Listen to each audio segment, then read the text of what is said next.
ಎಲ್ಲರಿಗೂ ನಮಸ್ಕಾರ. ನಾನು ಶಂಕರ್ ಭಟ್. ನನ್ನ ಹೊಸ ಯೂಟ್ಯೂಬ್ ಚಾನಲ್ ಹೋರಾಟದ ಅಮೃತ.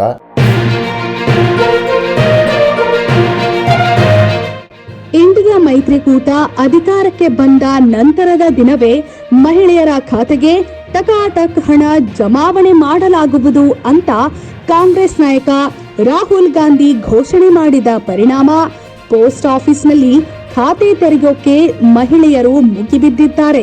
ಇವರಲ್ಲಿ ಹೆಚ್ಚಾಗಿ ಮುಸ್ಲಿಂ ಮಹಿಳೆಯರೇ ಕಂಡು ಬರ್ತಿದ್ದಾರೆ. ಲೋಕಸಭಾ ಚುನಾವಣೆ ಪ್ರಚಾರದಲ್ಲಿ ಇಂಡಿಯಾ ಒಕ್ಕೂಟ ಅಧಿಕಾರಕ್ಕೆ ಬಂದ ಕೂಡಲೇ ಸರ್ಕಾರ ನಿಮ್ಮ ಖಾತೆಗೆ ಹಣ ಜಮಾವಣೆ ಮಾಡೋದಾಗಿ ಘೋಷಣೆ ಮಾಡಿತ್ತು. ಈ ಘೋಷಣೆಯ ಬೆನ್ನಲ್ಲೇ Indian post payments bank digital ಖಾತೆ ತೆರೆಯಲು ಮಹಿಳೆಯರು ಮುಗಿಬಿದ್ದಿದ್ದಾರೆ.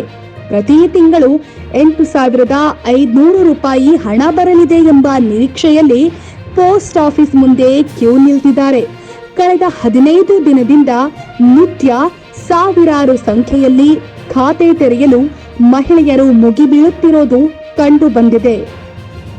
ಮಹಿಳೆಯರ ನಿಯಂತ್ರಣ ಮಾಡಲಾರದೆ ಬೆಂಗಳೂರಿನ ಅಂಚೆ ಕೇಂದ್ರ ಕಚೇರಿಯ ಸಿಬ್ಬಂದಿ ಹೈರಾಣಾಗುತ್ತಿದ್ದಾರೆ.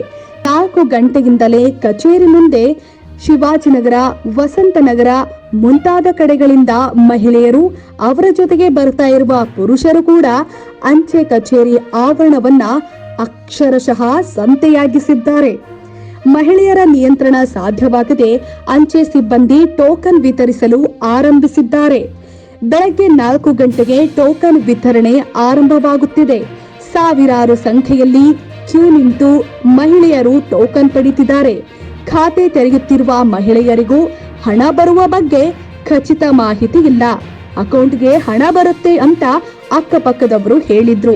ಕಾಂಗ್ರೆಸ್ ಅಧಿಕಾರಕ್ಕೆ ಬಂದ್ರೆ 1 ಲಕ್ಷ ಹಣ ನೀಡ್ತಾರಂತೆ, ಮೋದಿ ಬಂದ್ರೆ 2,000 ಕೊಡ್ತಾರಂತೆ, ಯಾರ್ ಬಂದ್ರೇನು ನಮಗ್ ಮಾತ್ರ ಹಣ ಬರುತ್ತೆ ಅಂತ ಹೇಳಿದ್ರು. ಅದಕ್ಕೆ ಬಂದಿದ್ದೀವಿ, ಬೆಳಗ್ಗೆ 5 ಗಂಟೆಗೆನೆ ಬಂದಿದ್ದೀವಿ, ಯಾವ ಅಧಿಕಾರಿಗಳು ಹೇಳಿಲ್ಲ, ನೆರೆಮನೆಯವರು ಸ್ಥಳೀಯರು ಹೇಳಿದ್ರು ಅಂತ ಖಾತೆಗಾಗಿ ಕ್ಯೂ ನಿಂತ ಮಹಿಳೆಯರು ಹೇಳಿದ್ರು.